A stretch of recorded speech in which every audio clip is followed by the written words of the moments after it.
Hugo et Olivier, merci de nous recevoir. Est-ce que vous pouvez nous expliquer un petit peu plus ce que fait Rubini Associés en fait? Oui, Rubini Associés, c'est un courtier d'assurance qui est intermédiaire entre les sociétés de production et les assureurs. Donc nous, on a choisi une spécialité qui est l'audiovisuel, cinéma, télévision, publicité, et on met en place des contrats d'assurance entre des productions qui produisent des films et des assureurs spécialisés dans le cinéma. Oui, alors Olivier, on a sur quoi en fait? Quels sont les différents... Nous, notre métier, c'est de couvrir les risques qui empêchent un film d'être livré, c'est-à-dire l'indisponibilité de comédiens... c'est la maladie, l'accident. Oui, en raison d'une maladie ou d'un accident, c'est-à-dire, je sais pas moi... Pas le cas de risque, quoi. Non, c'est-à-dire des choses qui sont aléatoires, c'est-à-dire que...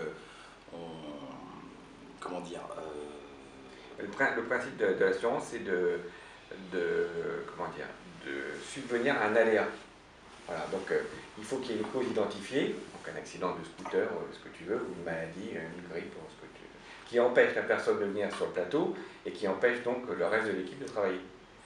Et en quoi vous aviez un avantage concurrentiel, par exemple, à un autre courtier? Quel est le talent qu'il faut avoir dans cet univers-là par rapport à d'autres? Je crois savoir que vous n'êtes pas très nombreux, vous êtes 2-3 en fait assureurs vraiment connus. 2-3-4 dans cet univers audiovisuel. Ouais. Quelle est vraiment la valeur ajoutée Tu vas nous gêner. Non, mais c'est important de savoir. Enfin, moi, c'est une question de confiance. C'est juste gagner la confiance du producteur qui va passer un deal avec son assureur et qui va se sentir rassuré par lui. Voilà. Et l'idée, c'est de travailler en amont le plus possible, de bien comprendre comment le film va se dérouler, d'anticiper le plus possible le champ des possibles, c'est-à-dire tout ce qui pourrait arriver, proposer des solutions le moins cher possible et de pallier le plus possible, de prendre le plus possible de risques chez l'assureur et de en laisser le moins possible chez lui. D'accord. Voilà. Sachant que le producteur, c'est un homme qui prend des risques. Donc nous, on va essayer de prendre le plus possible qu'on va transférer à l'assureur, parce qu'on est intermédiaire entre, donc, comme je t'ai expliqué, c'est l'assureur qui va porter le risque, et le plus il en prend, le moins il y en a pour le client. D'accord. Et sans rentrer... Oui. Ce qui se passe, c'est que c'est très intuitu personnel, c'est-à-dire qu'en gros, ça marche, c'est un métier très humain, donc ça marche beaucoup par affinité.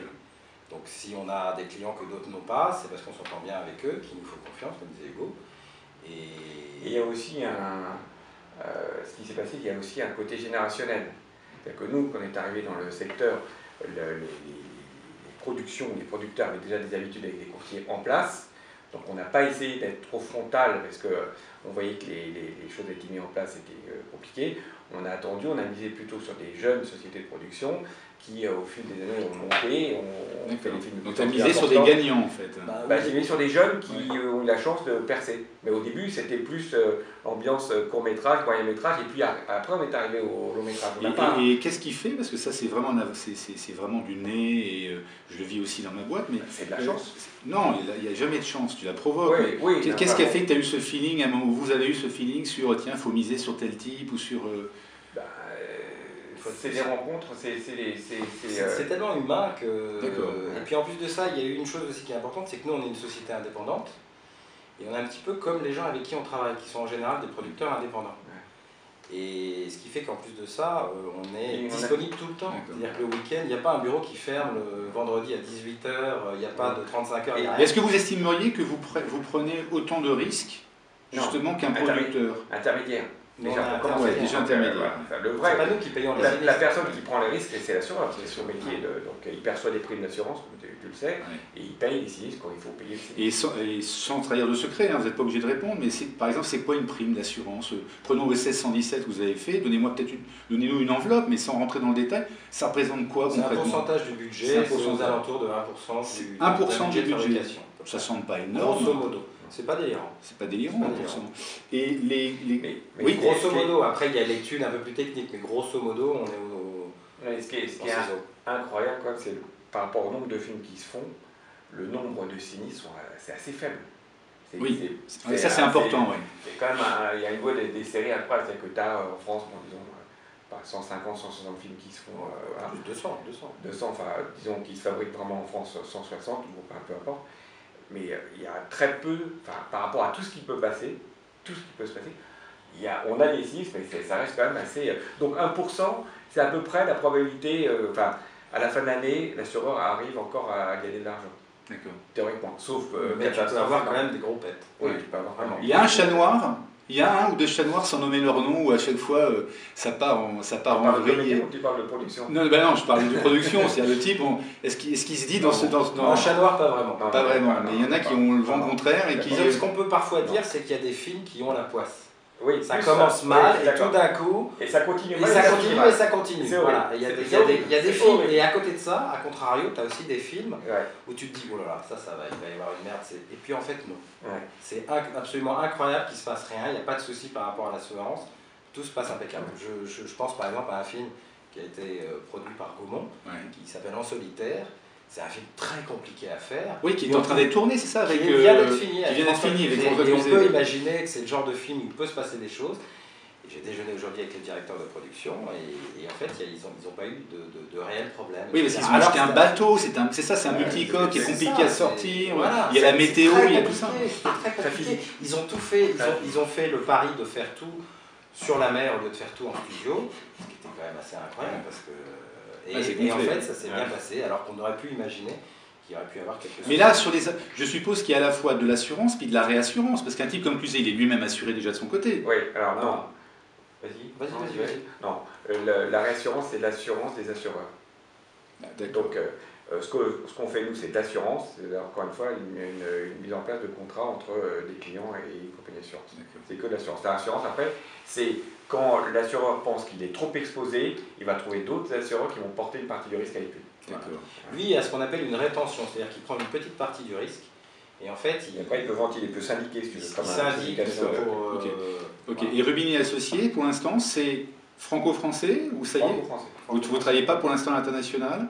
On peut assurer des films qui se tournent à l'étranger, mais pas des productions internationales. Et ça, c'est pourquoi? C'est un choix volontaire? C'est beaucoup plus risqué d'aller il a passé les reprises? C'est une question de comment dire, on aime bien être sur le terrain, nous, on aime bien être avec nos clients assez proches, prêts, comme disait Olivier, prêts à réagir s'il faut et il faut voir une chose aussi. Être sur le plateau très vite s'il y a un souci. Il y a aussi une chose, c'est que les Américains préfèrent être assurés par les Américains, les Français par les Français, les Allemands par les Allemands, etc. Donc nous, on a pas mal à faire dans une petite structure comme ça avec nos propres clients. Donc si tu commences à partir à l'étranger, voir les productions, je sais pas, américaines, allemandes, etc., ça prend beaucoup de temps. C'est pas si simple. Je vais poser des questions très idiotes, hein, mais encore une fois, c'est parce que ça intéresse le public. Prenons par exemple ce film qui a eu tous les Oscars là, aux États-Unis, ce film muet, The Artist. Imagine qu'au bout de 3 jours de tournage, il se pète une guibole. Ouais. Concrètement, qu'est-ce qui se passe? Ce film-là ou d'autres. Hein. Ce film-là ou d'autres, oui. Qu'est-ce qui se passe? Et on te dit, genre, le médecin te dit, il ne pourra pas redanser avant 6 mois. Qu'est-ce que là, il se passe concrètement? Qu'est-ce que l'assurance prévoit? Tu as deux possibilités. Ou tu te mets dans une position d'abandon, c'est-à-dire qu'on arrête le compteur, on rembourse tout. Toutes les dépenses qui ont été faites et qui ne sont pas récupérables. Ou tu te mets en position de report, c'est-à-dire que tu vas arrêter le compteur et puis tu vas reporter le film 6 mois plus tard, 1 an plus tard, le temps qu'il se consolide, et tu essaies de conserver les comédiens que tu avais au départ. Surtout, si c'est au milieu du 3 jours, c'est pas très grave, mais moitié de tournage, c'est très embêtant, parce que tu veux conserver tout ce que tu as précédemment tourné. Et donc, qui doit être raccord avec 6 mois plus tard. Donc c'est tout ça. Il y a un nombre de paramètres qui rentrent en jeu. Après, il faut savoir si tu peux récupérer des décors ou non, puis il faut que les artistes soient libres au moment où tu veux le faire. Le problème sur le gros sinistre du cinéma, Don Quichotte, c'est que c'est ce fameux film où Jean Rochefort a un problème, et pourtant c'est pas n'importe qui, c'est Terry Gilliam qui le tourne. Voilà. Et là, mais ça n'a pas à voir avec le réalisateur. Ça n'a rien à voir avec le cascade là aussi, puis il y a eu la tempête de sable. La tempête de boue. Le vrai problème, c'est l'indisponibilité de Jean Rochefort, et avec des comédiens qui ne pouvaient plus tourner par la suite. Parce qu'ils avaient d'autres engagements. Oui, il y avait la chanteuse qui partait ailleurs. Ça Paradis, Johnny Depp aussi. Ils avaient chacun des engagements et ça devenait impossible de... D'accord. Donc vous êtes intermédiaire, c'est-à-dire que, en fait, vous allez voir les grandes compagnies d'assurance. Alors, quels sont les gens derrière qui ne sont pas très connus. C'est pas AXA, ça peut être AXA, mais tu serais surpris, c'est des compagnies pas très connues, très spécialisées, qui font du spectacle, qui font du sport, qui font du cinéma, qui sont assez pointues dans 2-3 domaines et qui ne sont pas vraiment tournées vers le grand public. C'est une niche en fait ce secteur, c'est-à-dire qu'en fait ce sont des compagnies d'assurance qui sont spécialisés vraiment là-dessus. Et c'est vrai qu'avec ça, on peut en faire un peu, Alliance aussi, en fait. Mais nous, on travaille avec des sociétés comme Circles Group. Et historiquement, ce sont eux qui se sont dit, tiens, on va aller dans le cinéma parce que c'est intéressant, ou c'est grâce à des gens comme vous, vous leur avez apporté sur un plateau un montage financier, enfin des abacs, un historique. On arrive après. Oui, mais imaginons maintenant. Le système existait déjà, on a juste pris le train au moment où on a voulu rentrer dedans. Donc le système existait déjà. Et historiquement, les raisons pour lesquelles les compagnies y vont parce qu'elles peuvent rentrer, peuvent ressortir. Il y a une grosse compagnie qui s'appelait Chubb, une compagnie américaine, qui était très active en France pendant un moment, et puis il y a un moment qui s'est retirée. AEG, une autre compagnie américaine très importante, s'est retirée aussi. Tu vois, donc il y a d'autres gens qui arrivent, d'autres qui repartent. Ils testent, ils viennent 3, 4 ans, 5 ans pour voir ce que ça donne. Ça leur plaît, ils continuent comme ça leur plaît pas, ils arrêtent tout. Et ces grosses compagnies ont la faculté de dire bon, ben, on peut arrêter du jour au lendemain. On reste sur nos engagements et puis on arrête du jour au lendemain. Mais moi qui travaille donc avec des grandes compagnies d'assurance via leur filiale immobilière, donc effectivement elles foutent leur bille là, dans l'immobilier, là, est-ce que dans le cinéma c'est vraiment en fait un sujet, une diversification rentable pour elles? Non, pas vraiment. Et est-ce qu'il n'y a pas un danger là, qu'à un moment donné... Je pense qu'il y a un trop petit marché pour eux. Mais justement, est-ce qu'il n'y a pas un danger de ne plus trouver d'assureurs? C'est une question parfois de demande. Aujourd'hui, on a ce qu'il faut et on arrive à couvrir la totalité des films, malgré des budgets très importants, on arrive encore à trouver le nombre de... Mais demain, ça peut changer, ça peut se rétrécir. Et si ça se rétrécit, le prix monte. Ça peut se rétrécir et ça peut venir aussi des réassureurs. C'est-à-dire que d'un coup, les réassureurs disent oui, une élasticité. 10 ans, on a trop payé, ou j'en sais rien, ou c'est plus rentable, etc. Ils augmentent leurs taux, donc forcément, ça va se ressentir au niveau des assureurs. Et donc au niveau des cotations... Mais tu as d'autres marchés comme ça, le spectacle c'est ça, la course automobile c'est ça. Quel est votre plus grand regret, le film que vous auriez rêvé d'assurer, que vous n'avez pas pu, ou vous avez... The Artist, ça aurait été bien. Ouais, The Artist, ça aurait été bien. D'accord. Ouais, c'est un film oscarisé. Assuré aux États-Unis. Ouais, assuré aux États-unis, mais on aurait très bien pu l'assurer en France tout de même. Ouais, parce que c'est un film Oscar, voilà, c'est un peu dommage. Et votre plus grand succès, auquel vous ne croyiez pas au début Intouchable. Intouchable, l'assureur Intouchable, ça c'est top.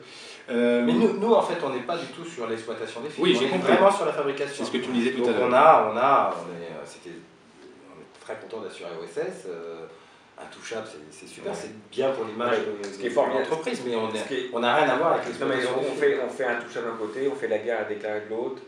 On fait le prophète, et des films d'auteurs dont personne entend parler. Et quand Intouchable vous appelle, par exemple, le réalisateur, le producteur vous appelle, vous êtes mis en concurrence, même pas, c'est pas un secteur... Non, parce qu'on avait fait les tout premiers avec lui. C'est ça. Mais en même temps, en plus, grosso modo, vous êtes au même prix, j'imagine, il n'y a pas d'énormes différences. Donc c'est vraiment l'équité personnalisée. Oui, c'est ça, c'est vraiment ça.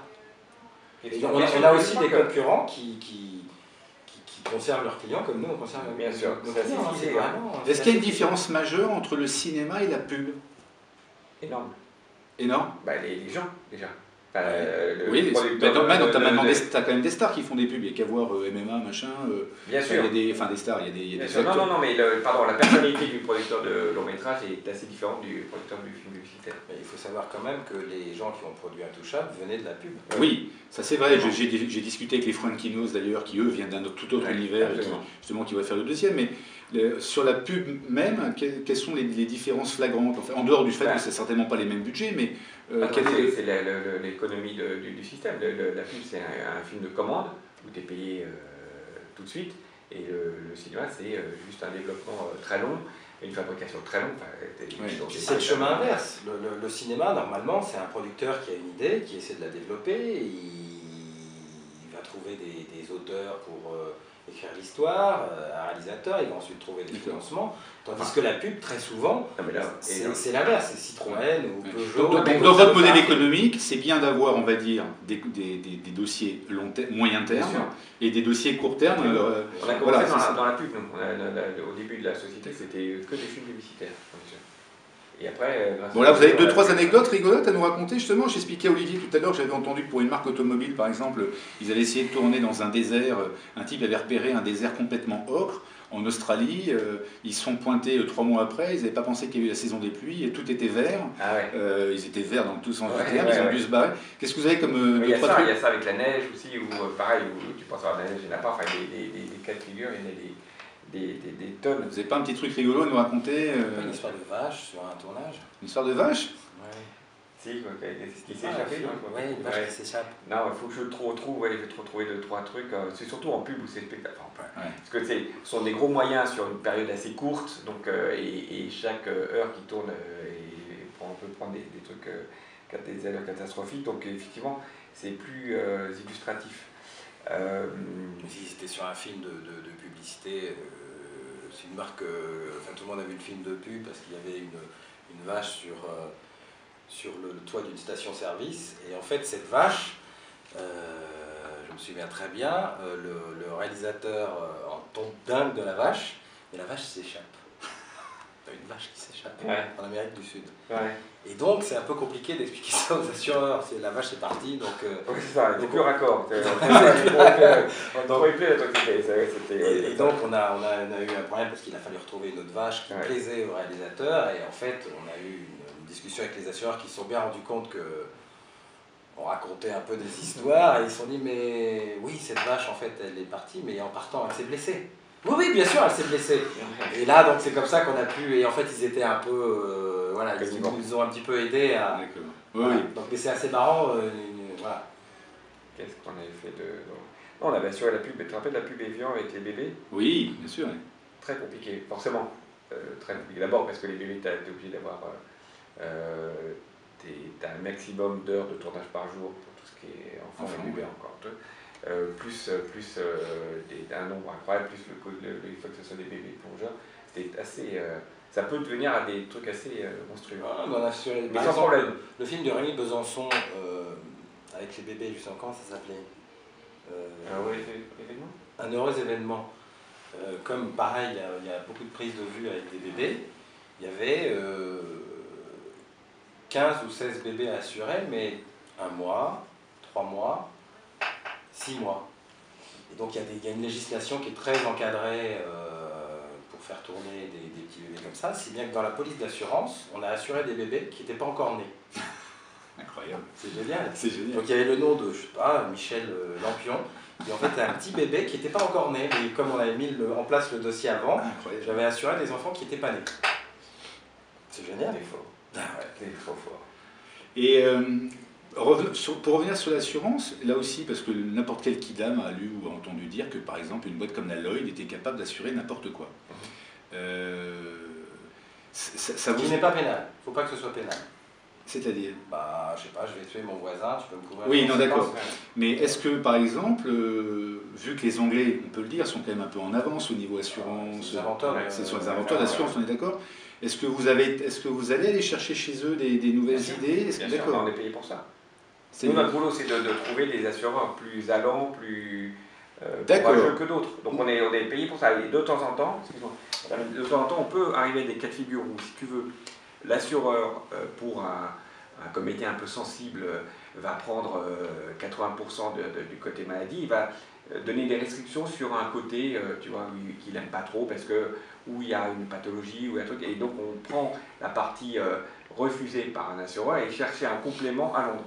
Tu vois, je te dis n'importe quoi, un risque cardiaque ou qui est un peu fragile, on va segmenter la police en disant voilà, on va faire la majorité du risque en France, et puis on va prendre que la partie sensible à Londres. D'accord. On avait eu d'ailleurs un film comme ça, où on avait couvert, le client n'avait pas pris, c'était sur Jean-Yann, je me souviens. Ouais. On avait pris un risque, on avait réussi à couvrir, le producteur n'a pas pris, mais le risque s'est avéré, c'est-à-dire qu'il est mort. Et justement, dernière question par rapport à cette interview, quand on prend le cas d'Yves Montand, par exemple, dans son dernier film, là concrètement, c'est quoi ces réunions de crise? Parce que ça, bon, même si c'est prévu, on est quasiment à la fin du film. Alors tu me diras, c'est rarissime, mais ça peut arriver. On fait encore tourner des vieilles gloires. Un Galabru demain pourrait, sur un film. Et là, comment ça se passe? Là, enfin, en l'occurrence... Tu reviens au schéma tout à l'heure. C'est-à-dire que si selon là où ça arrive dans ton tournage, où tu as un risque d'abandon, carrément du film. Oui, mais moi, en tant que producteur, je peux dire, ça allait faire un carton. Je veux dire, comment ça joue? Ils peuvent réécrire, ils peuvent réimaginer. Là, c'est vrai qu'on peut réécrire. On oublie sur Yves Montand, c'était plutôt à la fin du film, si je me rappelle bien. Donc, je ne sais plus très bien. Mais il était en préparation de Bercy. Voilà, il a sorti autre chose. Parce que moi, à l'époque, j'étais assureur à Londres. Et je travaillais avec l'assureur de Montant qui s'était assuré pour la tournée qu'il allait faire au mois de juin de l'année d'après. Et il avait pris Bercy, etc. Et il dit non, donc après le film et avant sa tournée. Moi j'avais eu un sinistre, il y avait un double sinistre, un sinistre sur le film et un sinistre sur la tournée. La tournée, évidemment, il y avait un abandon. Bien sûr. Mais donc on peut réécrire justement pour pouvoir éviter justement un abandon. D'accord. C'est ce qui s'est fait aussi, je crois, sur le téléfilm avec Marie Trintignant. Je crois qu'il restait quelques jours de tournage. Et on n'a pas travaillé dessus, mais j'imagine qu'il y a une réécriture pour pouvoir utiliser ce qu'ils avaient pu filmer. Et ma dernière question, en fait, c'était parce que voilà la dernière. Est-ce qu'à force de tourner, à force d'assurer des films, est-ce que vous laissez un petit peu, dans votre jugement, trahir ou impressionner par un genre que vous pourriez aimer plus particulièrement? Je dis n'importe quoi, vous aimez le polar, est-ce que c'est un truc que vous avez traité plus particulièrement? Comment est-ce que vous arrivez à rester un petit peu, avoir du recul par rapport à ce que vous aimez faire ou... Nous on est enflammés, mais on parle à des gens d'embo, j'allais dire. Enfin, les compagnies d'assurance, c'est plus serein. Non, et puis surtout nous on arrive à être communiqués par l'enthousiasme de nos clients, et puis on est refroidi. Avec des compagnies d'assurance qui, eux, émettent des contrats, c'est plus rationnel. Oui, mais enfin, je suppose que quand tu amènes ton assureur sur le tournage, justement, avec le bateau, etc., ça doit être la banane, et bien sûr, comme des gamins, non, parce qu'il reste des grands gamins. C'est pour ça qu'on fait ça aussi. Mais si on fait ça, c'est vrai, on ne ferait pas de l'assurance d'assurer des voitures, c'est pas très marrant. Mais il se trouve aussi qu'on reste à notre place, on ne se mêle pas du tout de l'artistique, on ne favorise pas un polar par rapport à l'histoire d'amour ou un film d'auteur. Et il y a des vols sur les tournages, vous assurez ça aussi? Est-ce qu'il y a beaucoup de vols? Est-ce que c'est comme dans un Non, supermarché? Est-ce que quand on commence une prod, on se dit déjà comme un mec va ouvrir un supermarché, il y a déjà 15% de vols tous les jours? Non, mais le problème du vol, principalement, c'est le vol des costumes ou des accessoires. C'est-à-dire que tu tournes une journée avec une comédie qui a des boucles d'oreilles, on te vole ces boucles d'oreilles, la journée que tu as tournée, elle est à la poubelle. Il faut que tu retrouves exactement les mêmes, ou alors que si tu ne retrouves pas les mêmes, tu retournes, et puis si c'est un jour, ça va, ça peut être 2-3 jours. Enfin, tu vois, ou le costume, pareil. Donc il faut faire, ça peut déraper très très vite. Tu as ça, et puis tu as aussi le vol de matériel, un camion où il y a du matériel qui est volé. Tu peux pas faire ta journée. Si je volais pendant la nuit, tu peux pas faire ta journée. Mais si la star, elle doit porter à un moment donné un diadème dans une des scènes, c'est aussi vous qui assurez ça, ou c'est le bijoutier qui a sa propre assurance? C'est au cas par cas. Ça dépend. C'est au cas par cas, mais on peut le faire. Comme parfois, il y a des maisons de luxe qui viennent eux-mêmes avec leur service d'ordre et qui couvrent eux-mêmes la valeur du... Mais tu vois la rapidité à laquelle ça peut aller. Et pourtant, c'est assez anodin de se faire voler. Aujourd'hui, il y a quand même des trucs. Mais les conséquences sont colossales. C'est que tu tournes dans un château Sepsem, par exemple, je sais n'importe quoi, tu perds 2 jours pour retrouver le bijou qui était à raccord. Ton château, après, il est plus disponible parce qu'il y a ou un événement ou un truc. Donc tu décales à 15 jours, mais à 15 jours, tu n'as pas le comédien est parti. Et tu as des décors que tu perds, parce que par exemple, tu peux avoir... Donc, ça peut tout est minuté sur un tournage. Chez l'armée, le tournage. Ouais, c'est l'effet papillon, quoi. C'est exactement. Ça peut partir dans n'importe quoi très vite. Avec des trucs où tu ne contrôles plus, parce que tu n'as plus ton décor, tu n'as plus ton comédien, tu n'as plus ton accessoire, tu n'as plus ton costume. Donc là, tu fais confiance à la chance? Vous faites confiance à la non, chance? mais tu fais confiance à la capacité des directeurs de production avec qui on travaille et notre imagination pour anticiper le plus possible. Donc il y a un vrai... un travail en amont colossal. Non, mais c'est-à-dire que le directeur de prod est quand même un élément clé pour vous avant d'assurer. C'est d'accord. C'est notre interlocuteur et c'est vrai que c'est... Et c'est lui qui porte la responsabilité. C'est le chef du plateau. Il y a deux patrons sur un plateau, c'est le réalisateur et le directeur de production. Donc lui, et nous on parle qu'au directeur de production. Nous on parle pas à l'artistique. Donc on anticipe, le boulot c'est d'anticiper et de faire, je te dis, de tout imaginer et après d'y aller, mais au moins de ne pas être surpris. Mais c'est un truc qui arrive, au moins on a essayé d'y penser et de se mettre en situation. Mais d'une manière générale, on a quand même payé des sinistres compliqués, où tu as eu moi j'ai eu par exemple un décor principal qui a brûlé, il a fallu le refaire, le refabriquer, ça a mis 10 jours. Donc il y a eu une cascade, l'effet papillon comme tu disais, il y a eu des tas de décors qui ont été perdus par la suite, et il y a un plafond qui est tombé aussi. Ouais, un plafond, mais de fou ça. Ils ont réussi à trouver une solution, etc. C'est compliqué, mais finalement ils sont vraiment professionnels dans ce métier et ils trouvent toujours des solutions. Ouais. franchement. Mais quand ça arrive, c'est bien de sentir ton assureur là. Voilà. C'est bien de sentir que le présent. Tu vois, il faut être partenaire jusqu'au bout du truc. Là. Tu dois montrer que tu es là et que tu trouves des solutions avec lui. Puisque forcément, là, comme c'est l'objectif de l'assureur, tu es concerné. Mais donc, quand il y a des problèmes, on nomme des experts. Il y a des voilà. experts dans ce Alors, l'expert est plus pour le chiffrage, mais pour les décisions rapides à prendre, théoriquement, c'est le courtier qui est là avec et puis tu dois être capable de prendre parfois très rapidement une décision, alors que le week-end, ton assureur regarde question pour un champion. Toi, tu es encore au boulot, lui, il est peinard devant sa télé. Et il faut prendre une décision, on a eu donc c'est un vrai service que vous rendez, donc, vous êtes constamment là, joignable 24 heures sur 24, c'est un souci. Voilà. Ça fait qu'il ne se passe rien. L'assurance, c'est pas le truc où il y a le plus d'aventure, mais d'une minute à une autre, ça peut chauffer tout d'un coup. Un week-end, un machin. Tu prends tout le stress de la production où tout le monde s'arrête et qu'est-ce que dit l'assureur parce que c'est lui qui va commencer à payer. Donc, tu as une responsabilité. Tu revois la nuit américaine, c'est exactement ça. L'américaine, le comédien principal, il meurt. Qu'est-ce qui se passe quoi. Donc, pour le coup, il réécrit, il assure du Lloyd qui vient. Tu vois d'ailleurs, qui dit on ne peut pas payer, etc. Il réécrit, et tu vois, c'est un cas de figure qui pourrait arriver. Heureusement, ça n'arrive pas. Enfin, c'est extrêmement rare et tant mieux. C'est juste qu'à un moment, le truc s'accélère d'une minute à une autre, il se passe un truc, il faut être là. C'est le côté palpitant de ce qu'on fait. On est un peu des aventuriers des temps modernes, un peu comme François Gabard qui fait ça sur l'eau, nous on fait ça ici. Prendre des décisions. Il faut vite affaler la grande voile et tout. Ok, un grand merci à vous. Merci beaucoup.